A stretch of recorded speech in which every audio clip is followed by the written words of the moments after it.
ઈષ્ટદેવ પરમ કૃપાળુ પરમાત્મા ભગવાન શ્રી સ્વામિનારાયણ નિજ મંદિરની અંદર વિરાજમાન એવા સૌના સંકલ્પોને પૂર્ણ કરતા એવા લક્ષ્મીનારાયણ દેવ, હરિકૃષ્ણ મહારાજ, ધર્મ ભક્તિ વાસુદેવના ચરણોમાં વંદન. જેમના આશીર્વાદ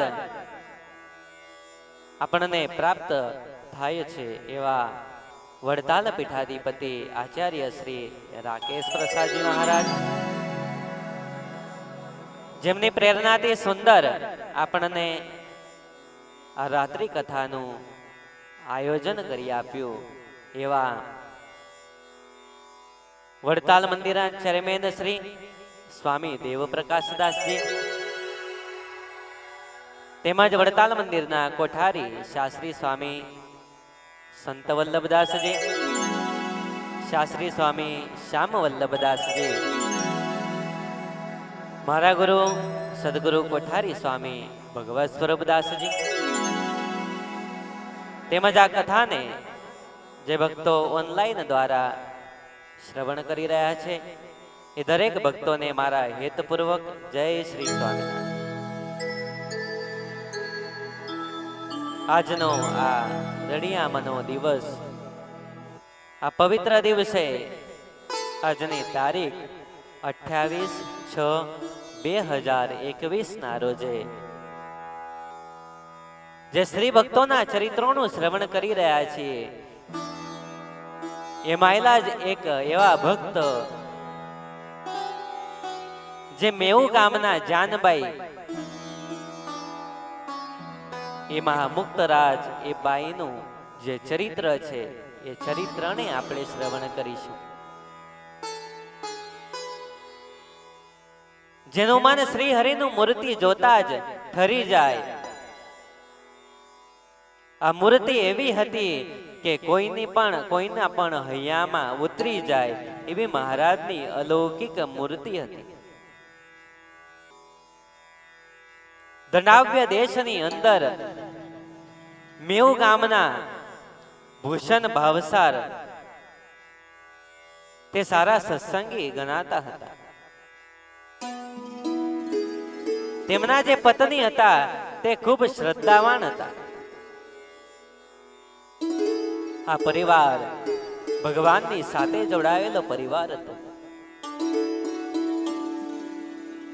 આપણે ભગવાનની સાથે જ્યારે જોડાઈએ છીએ ત્યારે આપણા અંદરના જે કઈ વિકારો છે નષ્ટ થઈ જાય છે. મહારાજનું સાનિધ્ય હોય અને એમનો ભગત આપણે થઈને જ્યારે રહીએ છીએ ત્યારે આપણને ઘણો આનંદ થાય છે. તેમને ત્યાં શ્રીજી મહારાજ અને સંતો આ ભૂષણ ભાવસારની ત્યાં અવારનવાર ત્યાં આવતા. ત્યાં આવી જમતા, સત્સંગ વાર્તા કરે. આ જે પરિવાર હતો, જે પતિ પત્ની, એ ખૂબ જ મહારાજની સેવા કરે, સંતોની સેવા કરે. આ સેવાથી અનેક ભક્તોને જ્યારે ભગવાને અલૌકિક સુખ આપ્યું છે. જે ભાવસાર પરિવાર છે તો ભૂષણભાઈ એ ભગવાનના સારા ભક્ત, એમને ભગવાનનો રાજીપો પ્રાપ્ત કર્યો હતો.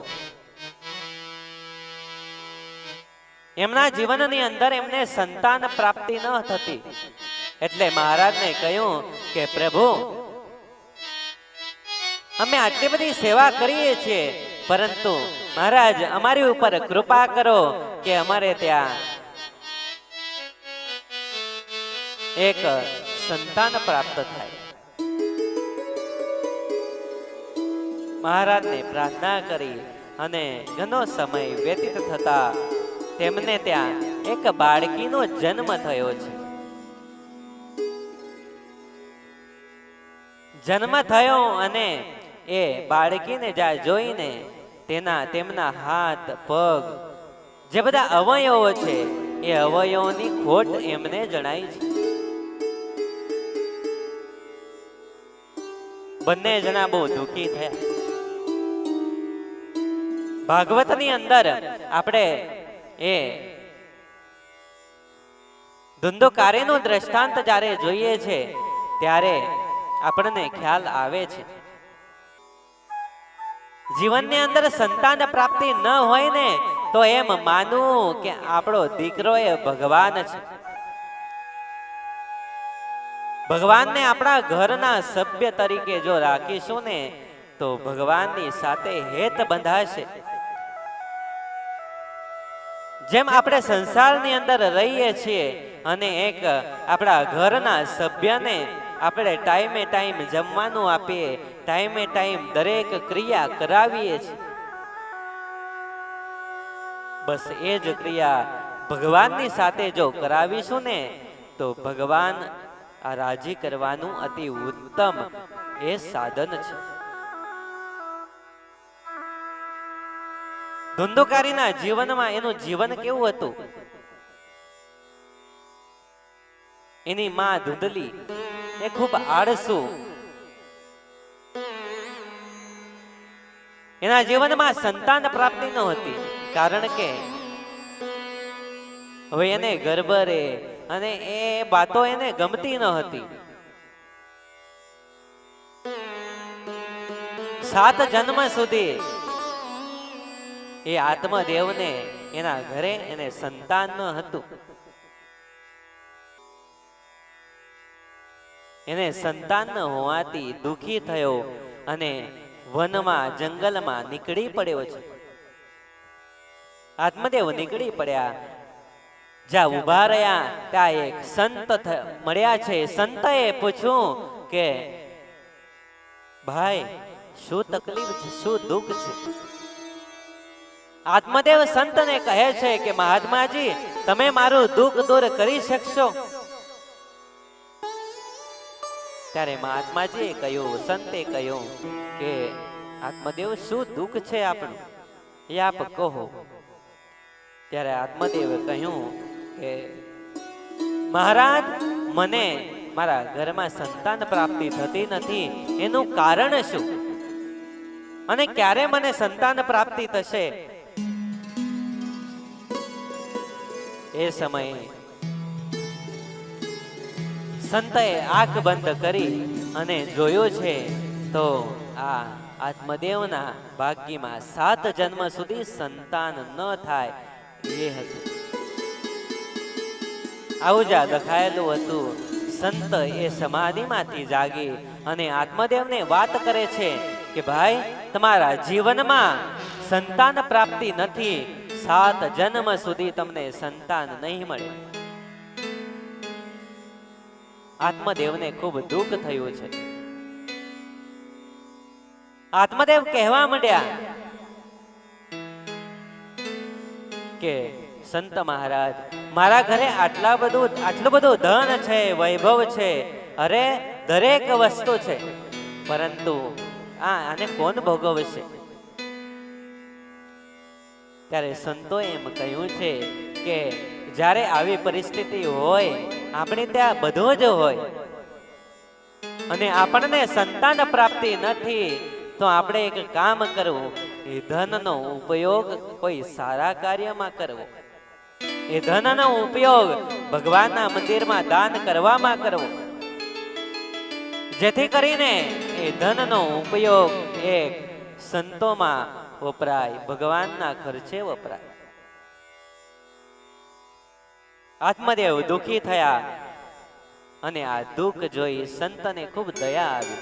સંતએ કહ્યું છે કે તારા જન્મમાં તો સંતાન પ્રાપ્તિ નથી, પરંતુ મને તારી ઉપર દયા આવી છે, તેથી સંતએ એક ફળ આપ્યું છે. ફળ આત્મદેવ ઘરે લઈ જઈ અને પોતાના પત્નીને આપ્યું છે, પરંતુ ભાગ્યમાં ન હોય ને તો એ ગમે તેટલા પ્રયત્નો કરે તો પણ એ ન મળે. પરંતુ ભગવાનની પાસે આવ્યા બાદ આપણું ભાગ્ય ભગવાન ફેરવી નાખે છે. આપણા હાથની રેખાઓ ભગવાન બદલી નાખે છે. જો આપણા જીવનની અંદર ઘણું આકરું દુઃખ હોય ને તો એ દુઃખને મહારાજ નષ્ટ કરી નાખે છે. અરે કેવા મોટા મોટા પાપીઓ આ સંપ્રદાયની અંદર હતા, પરંતુ મહારાજે પોતાનું શરણું આપ્યું અને બધું નષ્ટ કરી દીધું. આ આત્મદેવ પણ એવા જ છે. ફળ એના પત્નીએ ન ખાતા, એને એના બહેનને આપ્યું, એને ગાયને ખવડાવી દીધું. અને ધુંધુકારી જેવો પુત્ર એને તે આવ્યો છે કે જેના જીવનમાં ધર્મનો એક છાંટો એ ન હતો. ભજન ભક્તિ એ તો બિલકુલ એનાથી વિરોધ હતો. પોતાના માતા પિતાને મારતો. અને ત્યારે આત્મદેવને પોતાની ભૂલ સમજાની કે મહાત્મા જે કહેતા હતા ને એ સાચી વાત છે. આ પરાને મળેલું ફળ આવું જ હોય છે. ત્યારે ખૂબ દુઃખ થયું, પરંતુ પછી પસ્તાવાનું કોઈ કારણ નથી. કારણ કે પછી પસ્તાવો કરવો એની કલા પહેલા જ સમજી જવું એ ખૂબ મહત્વનું છે. પસ્તાવો કરીને આપણું જીવન આપણે બરબાદ કર્યું છે. પરંતુ ભૂષણભાઈ ભાવસારને ત્યાં ભગવાનના પ્રતાપથી એક બાળકીનો જન્મ થયો છે. આ ભક્તો આ બાળકીના અવયવ જોઈ અને ખૂબ દુખી થયા છે. અવયવોની ખોટ જ્યાં જણાય ત્યાં માતા પિતાને એમ થાય કે મહારાજે આપ્યું અને આવું આપ્યું. શું આને પૂર્વ જન્મનું હશે?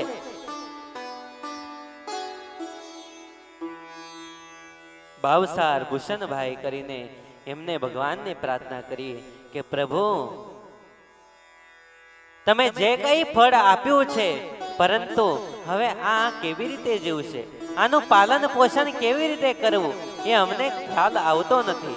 પ્રભુ, અમારી ઉપર કૃપા કરો કે આ દીકરીનું જે કઈ અંગ છે જે દેખાતા નથી, એ અવયવોની ખોટ દેખાય છે, એ સાજા કરી.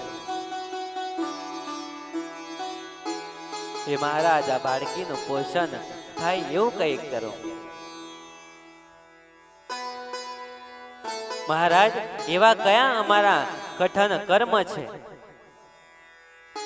કે અમારે આ જીવ બદલો લેવા આવ્યો છે?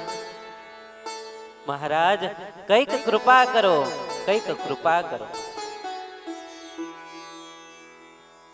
જ્યાં મહારાજ ઘણા દિવસ વ્યતીત થયા અને મહારાજ આ ભાવસારને ત્યાં પધાર્યા છે. મહારાજની પાસે બેસી અને મહારાજના ચરણોમાં માથું મૂકી ધ્રુસકે ને ધ્રુસકે આ ભૂષણભાઈ રડવા માંડ્યા છે. આંખના આંસુડા ટપ ટપ કરતા મહારાજના ચરણાર વિંદમાં પડ્યા છે. મહારાજે કહ્યું કે ભૂષણભાઈ, શું થયું? કેમ રડો છો? શું જીવનમાં કઈ દુઃખ આવ્યું છે? અને ત્યારે ભૂષણભાઈએ કહ્યું કે મહારાજ, આ બાળકીનો જન્મ થયો છે, આને જુઓ તો ખરા, આ બાળકી કેવી છે? આ જીવાત્મા કઈ રીતે અને કેવા કર્મ ફળ લઈને અહીંયા આવ્યો છે? મહારાજે કહ્યું, ભૂષણભાઈ, એના માટે રડો છો? અરે, જેની ઉપર ભગવાનની કૃપા હોય એને આના માટે રડવું જોઈએ. આ તો અમારો જીવ છે ભૂષણભાઈ, આ અમારો જીવ. આ બાળકીને હાથમાં લઈ અને મહારાજે કહ્યું કે ભૂષણભાઈ, લાવો એ બાળકીને મારી પાસે. મહારાજે આ બાઈના, આ નાની બાળકીના માથે હાથ મૂક્યો અને દર્શન આપ્યા છે. મહારાજના દર્શન કર્યા અને આની જે આંખોની રોશની એ વધી અને એને આનંદ થયો. મહારાજે જે છુપાયેલા અંગો હતા એ મહારાજે બે હાથથી ખેંચીને બધા બહાર કાઢ્યા છે.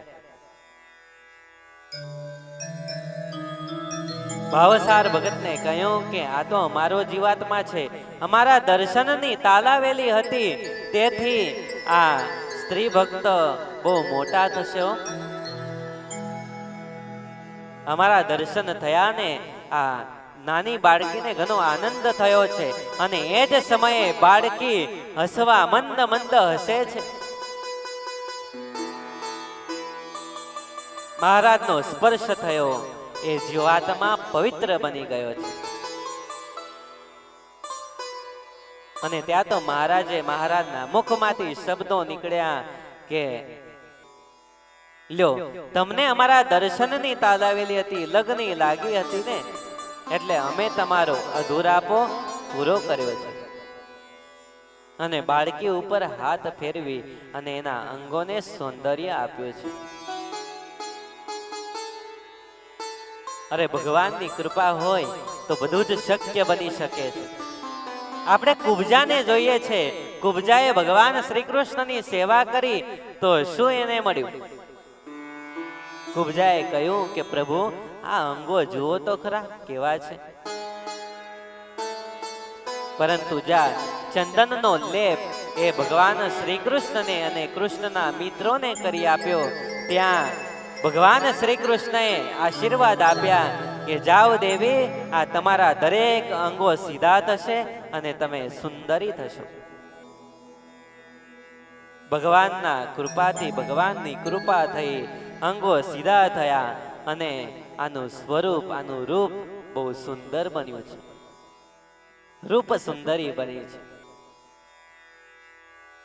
આ ભગવાન શ્રી કૃષ્ણનો પ્રતાપ છે, આ ભગવાન શ્રી કૃષ્ણનો આશીર્વાદ છે. ક્યારેય શરમાશો નહીં. ભગવાને આ શરીરને આપેલું છે, એમાંથી એક અંગ નથી આપ્યું એમ સમજવું કે ગયા જન્મે આપણે કંઈક પાપ કર્યું હશે, એથી આપણને આ જન્મની અંદર એ વસ્તુ નથી આપી. કળાય પરમપા વાલાએમાં પહોંચે નહીં વિચાર, એવી તારી કળાય પરમપારજી.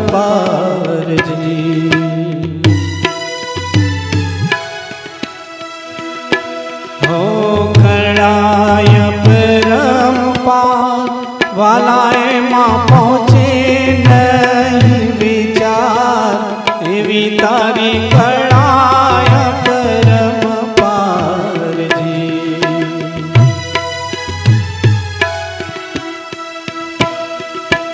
હરિવર તો કહે હથોડે આવા ઘાટ છો ઘડનારજી.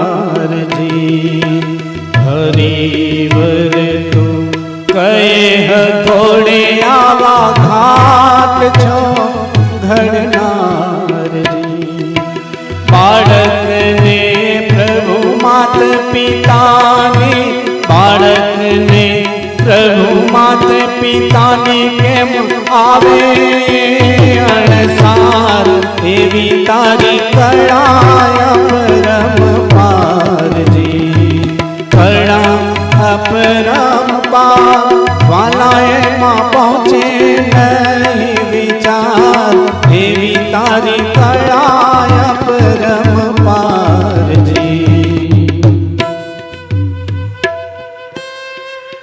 ભગવાનની જે કળા છે એ કળા અપરંપાર છે. અરે જે ભગવાને દરેકને અલગ અલગ રૂપ આપ્યું છે, અલગ અલગ સૌંદર્ય આપ્યું છે. મહારાજે કેટલા બધા બીબા બનાવ્યા હશે આ નારાયણે, ત્યારે દરેકના સ્વરૂપો, દરેકના રૂપ રંગ બધું જ જુદું છે.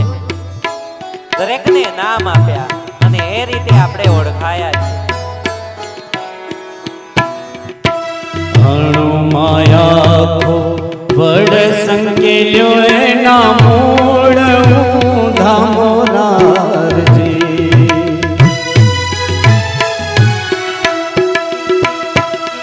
હણો માયા વડ સંકેલ્યો એના મૂળ ધામોનારજી.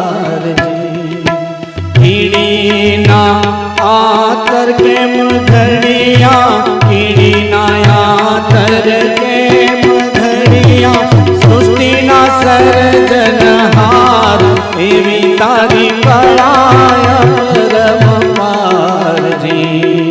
કળા અપરંપાર માલાએ માં પહોંચે નહીં વિચાર એવી તારી કળાય પરમપારજી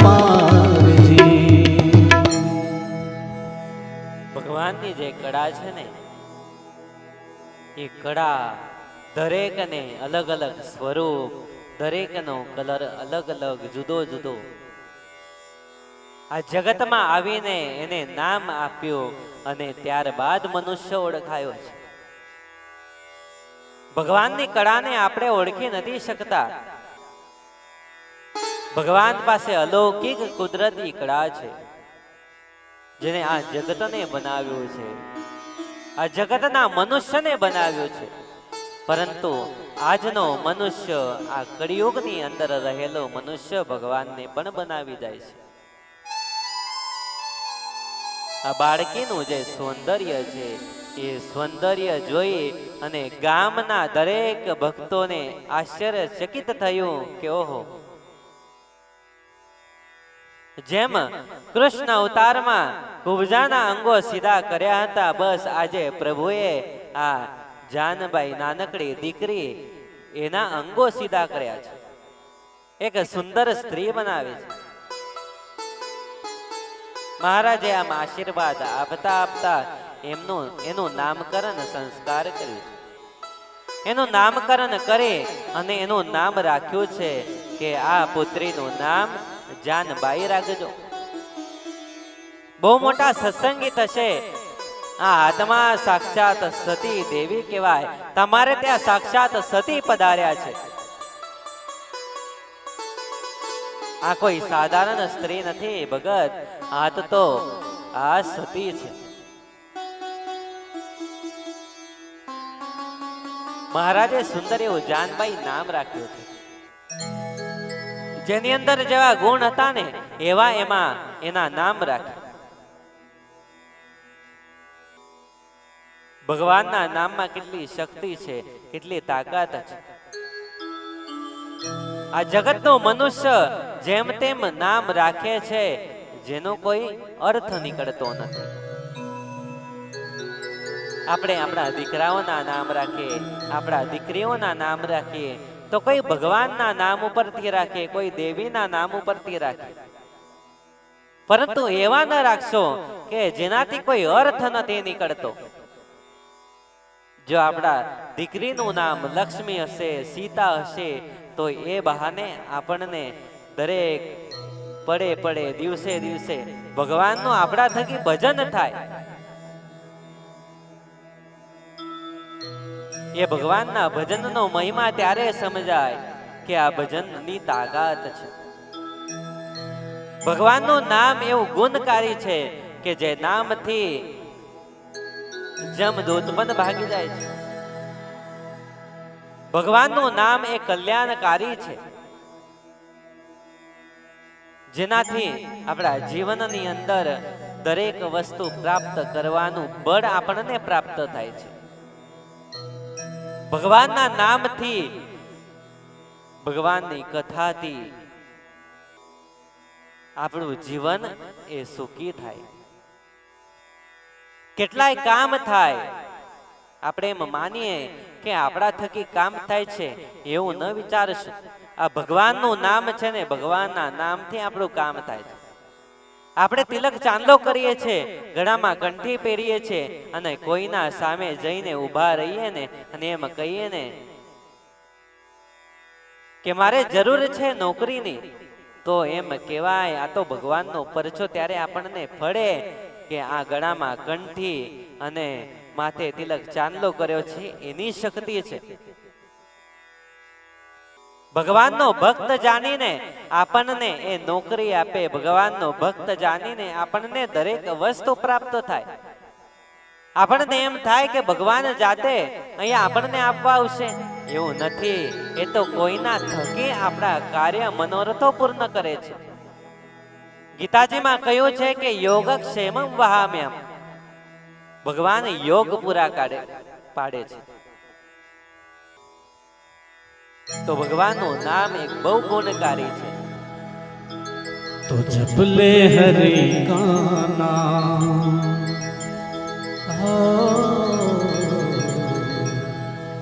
जप ले हरि का नाम रे मनवा, जप ले हरि का नाम, जप ले हरि का नाम रे मनवा, जप ले हरि का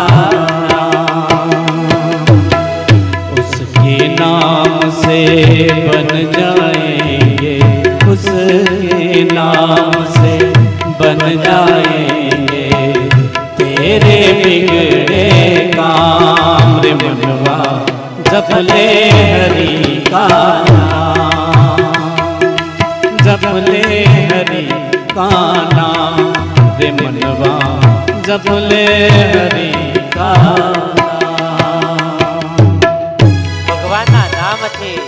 દરેક કાર્યો પૂર્ણ થાય છે. ભગવાનના નામથી આપણી ફાઇલ આગળ જો ન વધતી હોય ને તો એનું પણ આપણું કામ થઈ જાય છે. ભગવાનનું નામ જ એટલું શક્તિશાળી છે.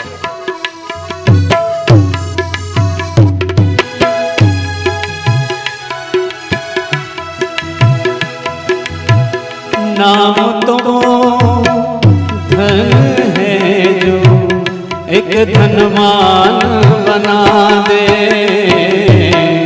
एक धनवान बना दे, नाम ही तुझको नारायण की एक पहचान करा दे, एक पहचान करा दे।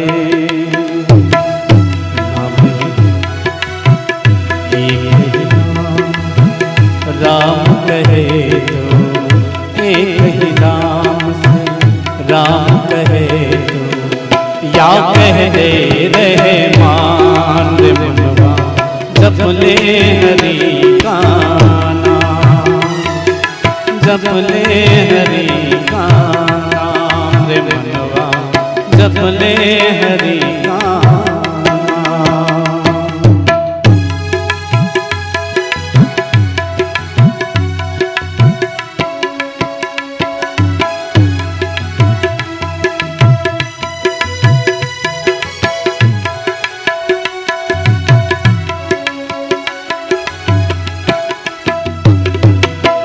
सपने को अपना समझो, रेत के महल बनाए, रेत के महल बनाए,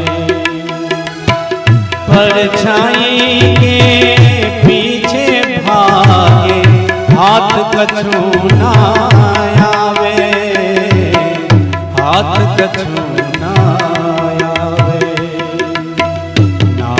पेड़ की छाव तले तो, नाम के पेड़ की छाव तले तो कर ले कुछ विश्राम रे मनवा, जप ले हरि का नाम, जप ले हरि का नाम रे मनवा, जप ले हरि का नाम, जप ले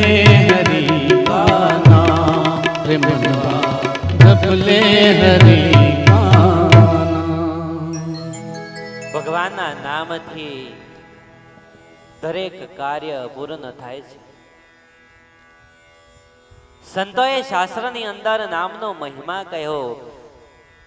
સ્વામિનારાયણ મહામંત્ર એ માત્ર 6 અક્ષરનો શબ્દ નથી, ભગવાનનું વાંગમય સ્વરૂપ છે. જ્યારે મંત્રનું આપણે સ્મરણ કરીએ ત્યારે સીધો સંબંધ ભગવાનની સાથે આપણો જોડાય છે. આપણે ભગવાનનું નામ લઈએ ને તો આપણા મનની અંદર વિચાર આવે એ ભગવાનની મૂર્તિ આપણને સમક્ષ દેખાય છે. ભગવાનનું નામ લઈએ છે તો ભગવાન આપણી પ્રાર્થના એ સાંભળે છે. સંતો દ્રષ્ટાંત આપે છે કે ગોપાળ ભગત કરીને સારા એવા ભક્ત હતા. પોતાના પત્નીને ભગવાનનું નામ લેવું એ ગમે નહીં. આ વાત અક્ષરાનંદ સ્વામીની વાતોમાં છે. એક કણભી ગોપાળ ભગત કરીને રહેતા હતા. તેમની જે પત્ની એ સ્ત્રી ખૂબ કુસંગી હતી. ગોપાળ ભગત ખેતીનું કામ કરે, પરંતુ દરરોજનો આ સમય એટલે બપોર ટાણું થાય એટલે ભાતું લઈ અને એ ભગતની પત્ની ખેતરમાં એને ભાતું આપવા આવે. જ્યારે ભગત જમવા બેસે છે ત્યારે મહારાજનું ધ્યાન કરે અને પોતાના પત્નીને એમ કહે કે સ્વામિનારાયણ બોલ. ઘણા સંતો ઘણા ભક્તો એવા નિયમ રાખે છે કે પાણી પીવે એની પહેલા સ્વામિનારાયણ બોલાવે, જમે એની પહેલા સ્વામિનારાયણ બોલ. બસ એવો જ નિયમ આ ગોપાળ ભગતનો હતો. ગોપાળ ભગતે પોતાના પત્નીને જમતા પહેલા કહ્યું કે સ્વામિનારાયણ બોલ, પરંતુ બાઈ બોલી નહીં. બાઈએ કહ્યું હું નહીં બોલું. અને ગોપાળ ભગતને આવ્યો ક્રોધ, કારણ કે ભગવાનનું નામ ન લીધું. ત્યાં ગોપાળ ભગતે પગમાંથી જોડો કાઢી અને બાઈના માથામાં માર્યો છે. બાઈને કહ્યું છે કે સ્વામિનારાયણ બોલ. અને આ ગોપાળ ભગતનું આ દ્રશ્ય જોઈ આ બાઈને ખૂબ એમ થયું, બીક લાગી કે હમણાં મારા પતિ મને મારશે. જોડો હાથમાં જ હતો એટલે ગોપાળ ભગતે જોડો મારી અને બાઈ પાસે સ્વામિનારાયણ નામ લેવડાવ્યું. આપણા સત્સંગની અંદર, આપણા સંપ્રદાયની અંદર આવા ભક્તો થઈ ગયા કે ભગવાનનું નામ ન લે તો એની પાસે લેવડાવે એવા મહાન ભક્તો થયા. સ્વામિનારાયણ સ્વામિનારાયણ સ્વામિનારાયણ જપના, સ્વામિનારાયણ સ્વામિનારાયણ સ્વામિનારાયણ જપના, સ્વામિનારાયણ સ્વામિનારાયણ સ્વામિનારાયણ જપના, સ્વામિનારાયણ સ્વામિનારાયણ સ્વામિનારાયણ જપના, मनवाए मंत्र राज इष्ट देव अपना, मनवाए मंत्र जाप इष्ट अपना, मनवाए मंत्र राज इष्ट देव अपना, मंत्र इष्ट अपना, स्वामिनारायण स्वामिनारायण स्वामिनारायण जपना, स्वामिनारायण स्वामिनारायण स्वामिनारायण जपना, हरत भरत करत काम स्वामिनारायण कहिए, भरत भरत करत काम स्वामिनारायण कहिए, भरत भरत करत काम स्वामिनारायण कहिए, भरत भरत करत काम स्वामिनारायण कहिए, मोहादेत शत्रु मिटे, मोहादेत शत्रु मिटे, परमानंद पाइए, स्वामिनारायण स्वामिनारायण स्वामिनारायण जपना, स्वामिनारायण स्वामिनारायण स्वामिनारायण जपना, स्वामिनारायण स्वामिनारायण स्वामिनारायण जपना. ભગવાનના નામનો મહિમા એ શાસ્ત્રોની અંદર કહેવામાં આવ્યો છે. આ બાઈએ જ્યારે ભગતે સ્વામિનારાયણ નામ લેવડાવ્યું અને એ જ વખતે આ બાઈની બુદ્ધિ સુધરી ગઈ અને દર પૂનમે આ બાઈ ગઢપુર જતા થઈ ગઈ. એવા જ આ જાનબાઈ મોટા થયા અને ત્યારે શ્રેષ્ઠ સત્સંગી થયા. મહારાજ જાજા સમયા કરતા ત્યાં જાનબાઈની સેવા રહેતી. આવા મહાન મુક્ત હતા આ જાનબાઈ. જાનબાઈએ જ્યાં સુધી જીવ્યા ત્યાં સુધી ભગવાનનું ભજન કર્યું છે. આવા આશીર્વાદ જાનબાઈને ભગવાનના આશીર્વાદ એવા મળ્યા ને, એવા આશીર્વાદ આપણને પણ મળે એવા વડતાલવાસી શ્રી હરિકૃષ્ણ મહારાજના ચરણોમાં પ્રાર્થના કરી આજની આ જાનબાઈની કથાને ભગવાનના ચરણમાં સમર્પિત કરી આજના કથાને પૂર્ણ વિરામ.